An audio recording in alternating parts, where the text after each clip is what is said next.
जय मुक्ताई. कीर्तन पहिले. अभंग पहिला. सत्यज्ञानानंत गगनाचे प्रावरण, नाही रूपवर्ण गुण जेथे. तो हारे श्रीहरी पाहिला डोळे भरी, पाहते पाहणे दुरी सारोनिया.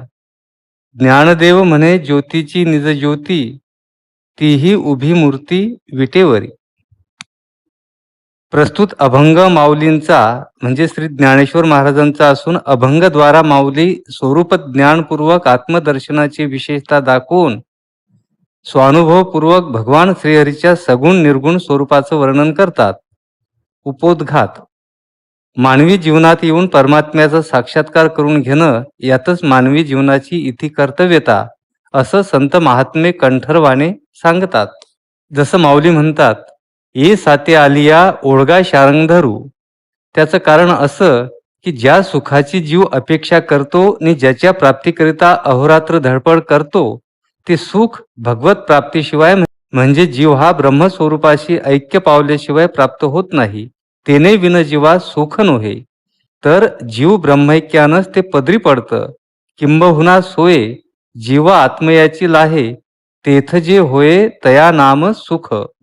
कारण नाल्पे सुखमस्ती, अल्पतेत सुख नाही, तर यो वै भूमा तत्सुखम. अर्थात जे व्यापक ते सुखरूप असा श्रुती सिद्धांत आहे. देहात्म भावावर आरूढ होऊन प्राप्त होणारं जे वैषयिक सुख ते खऱ्या अर्थानं सुखच नाही.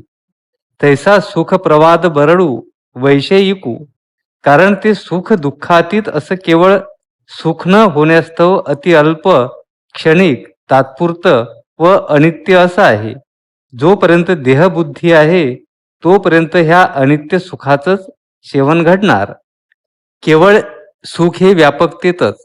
तुका म्हणे खातो आनंदाचे लाडू, का तर अवघे आपुलेची आता. तात्पर्य असं केवळ अविनाशी नित्य सुख जीव ब्रह्मैक्याशिवाय प्राप्त होणं नाही. जीव ब्रह्मैक्याशिवाय जे जगणं ते सर्वथा दुःखच. ऐशी हे अवस्था न जोडता पार्था, जी जे ते सर्वथा दुःख जाणे. आता वस्तुतः जीव हा स्वयं सत चिद आनंद असा अद्वितीय ब्रह्मस्वरूपच आहे. देवची बरे तुका म्हणे खरे तुम्ही. तुका म्हणे कैची किव कोठे जीव निराळा. तुका म्हणे हा तो स्वयं परब्रह्म, हा परमात्माची परी दुसरा. एरवी आहे ते तोची आहे. तथापि ब्रह्मस्वरूप असून देखील अविद्येमुळे म्हणजे स्वसंबंधीच्या मर्यादित ज्ञानानं आपल्या स्वरूपभूत सच्चिदानंदा द्वितीय अशा ब्रह्मभावापासून च्युत होऊन म्हणजे दूर राहून देहादी अनात्म पदार्थामध्ये आत्मभाव करून सर्व प्रकारच्या पुरुषार्थ प्राप्तीपासून वंचित, त्याचप्रमाणे असेच अनर्थ परंपरेने युक्त असा झाला आहे. तो अविद्याजन्य कर्मानं रचलेल्या साधनांद्वारा इष्ट वस्तूची प्राप्ती आणि अनिष्टाच्या निवृत्तीची इच्छा करतो. तथापि लौकिक वैदिक साधनांचं अनुष्ठान करून देखील त्याला मोक्ष नामक परमपुरुषार्थ प्राप्त होत नाही. म्हणून राग द्वेषाधिकांमुळे इकडे तिकडे ओढल्या जाऊन मनुष्य तसेच तिर्यकादी भेदांनी युक्त अशा अनेक योनींमध्ये सारखा फिरत अत्यंत मोहात पडून जन्म मरणरूपी संसाराला प्राप्त होत आहे. अशा स्थितीत ज्या प्रकारानं तो स्वरूपास प्राप्त होईल, ब्रह्मस्वरूपाचे ठिकाणी स्थित होईल, असा ब्रह्मप्राप्तीचा साधनक्रम शास्त्रे त्याला दाखवितात. ब्रह्मस्वरूपाचे ठिकाणी स्थित होणं यालाच अमृत तत्व वा मोक्ष असं म्हणतात. स्वरूपावस्थान लक्षणो मोक्ष. आता मोक्षप्राप्तीचं नियत साधन जीव ब्रह्मैक्य ज्ञान हे खरं. याचा अर्थ जीव ब्रह्मैक्य ज्ञानानं मोक्षाची प्राप्ती होते, अन्यथा नाही. जसं ज्ञानादेव तू कैवल्यम, कैवल्य बरोबर मोक्ष बरोबर मुक्ती. ज्ञानानंच कैवल्य प्राप्ती होते. ज्ञानार मुक्तीर्न चान्यथा, ज्ञानानंच मुक्ती होत असते, त्या वाचून ती कधीच होत नाही. यज्ञात्वा मोक्षसे शुभातगी. जे ज्ञान जाणून तू संसारापासून मुक्त होशील. यज्ञात्वा मृतमश्नुते. जे ज्ञेय ज्ञान जाणून मनुष्य अमृत तत्वाला प्राप्त होतो. ज्ञात्वा तम मृत्युमत्तेती ज्ञानम पंथा विमुक्तये. ज्याला जाणून मनुष्य मृत्यूच्या पलीकडे जातो, मुक्तीकरिता दुसरा मार्ग नाही. तमेव विदित्वा ती मृत्युमेती नान्य पंथा विद्यतेयनाय. त्या परमात्म्यालाच जाणून मनुष्य मृत्यूचं उल्लंघन करतो. आत्मैक्य बोधेन विना विमुक्तीर्ण सिद्ध्यती ब्रह्मशतांतेरपी. ब्रह्म आणि आत्मा यांचा एकतेचा बोध होत नाही तोपर्यंत ब्रह्मदेवाचे शेकडो जन्म घेऊनही मुक्ती होत नाही. तर ब्रह्मात्मैक्य बोधेन मोक्ष नान्यथा. योगानं, तत्वविवेचनानं, कर्मानं किंवा विद्येनं मोक्ष प्राप्त होत नसून केवळ ब्रह्मात्मैक्य बोधानच होतो, अन्य प्रकारे नाही. तात्पर्य ऋते ज्ञानान्न मुक्ती. खरोखरच ज्ञानाशिवाय मोक्ष नाही, तर ते ज्ञान जयाच्या हाती तोची समर्थ मुक्ती. सारांश देवी ज्ञानेची सौरसू मोक्षाचा तो, हे खरं. तथापि चित्तशुद्धीशिवाय ते ज्ञान उत्पन्न होत नसल्यामुळे चित्तशुद्धीसाठी वेदशास्त्रादी त्याला प्रथमतः भगवदर्पण बुद्धीनं सम्यक प्रकारानं कर्माचं आचरण करायला सांगतात. कारण आचार्य सांगून जातात, ज्ञाने नैव मोक्ष सिद्ध्यती किंतु तदेव ज्ञानम सत्वशुद्धीम विना नोत्पद्यत.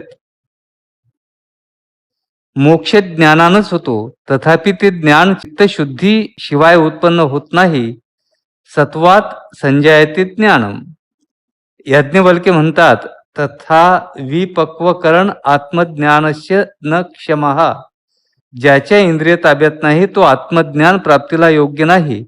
अजून एके ठिकाणी असं म्हणतात, ज्ञानामुत्पद्य ते पुंसाम क्षयात पापस्य कर्मणा. पापकर्माचा क्षय झाल्यानंतर मनुष्याला ज्ञान होतं. तसंच अनेक जन्म संसार चित्ते पाप समुच्चये नाक्षिणे जायते पुंसाम गोविंदाभिमुखीमती. अनेक जन्माच्या संकलनानं एकत्रित झालेल्या पापराशीचा क्षय झाल्याशिवाय लोकात आत्माभिमुखी बुद्धी म्हणजे अंतर्मुखता उत्पन्न होत नाही. तर चित्तशुद्धीसाठीच हजारो जन्मांतरे खर्ची पडतात. अनेक जन्मात पूर्णतः सिद्धी म्हणजे वैराग्य सिद्धी प्राप्त करून घेऊन तदनंतर तो परमगतीला प्राप्त होतो. अनेक जन्म संसिद्धी ततो याती परामगती. तात्पर्य याप्रमाणे शुद्ध चित्त पुरुषाला नित्यानित्य विवेकाच्या सहाय्यानं मोक्षाच्या साधनभूत ज्ञानाची प्राप्ती होऊ शकते. यस्माद विशुद्ध सत्वशैव नित्यानित्य वस्तू विवेकादीद्वारेण मोक्ष साधन ज्ञान निष्पत्ती. आता अशी शंका उपस्थित होते की केन तरही आत्मपरिपालनम.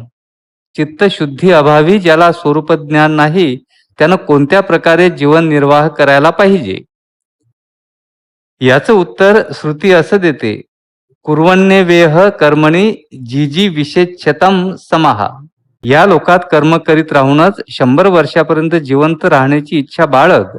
याचा अर्थ जोपर्यंत शुद्ध चित्त होऊन सर्व प्रकारच्या ऐहिक आणि पारलौकिक कर्मफोल भोगापासून विरक्त होऊन योगारूढ होत नाहीस तोपर्यंत चित्तशुद्धीसाठी सर्वात्मक ईश्वराच्या उद्देशानंच म्हणजे भगवत प्रित्यर्थ सर्व मानसिक, वाचिक आणि कायिक स्रोत तसंच स्मार्त कर्माचं सम्यक प्रकारानं आचरण कर. भगवंताने देखील जो आरुरुक्षु आहे त्याला कर्म साधन सांगितलं आहे. आरुरुक्षोर मुनेर योगम कर्म कारणमुच्यते.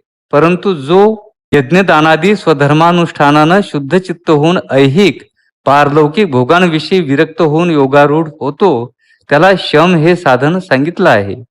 योगारूढ होतो याचा अर्थ यदाही नेंद्रियार्थेषु योगारूढच तदोच्यते. ज्यावेळी तो इंद्रियांच्या विषयात आणि कर्मात आसक्त होत नाही त्याचप्रमाणे संपूर्ण संकल्पाचा त्याग करतो तेव्हा त्याला योगारूढ असं म्हणतात. असा जो त्याला शम हे साधन म्हणजे चित्तशुद्धी म्हणजे वैराग्यानंतर शमदमादी साधनांनी संपन्न होण्याची आवश्यकता असते.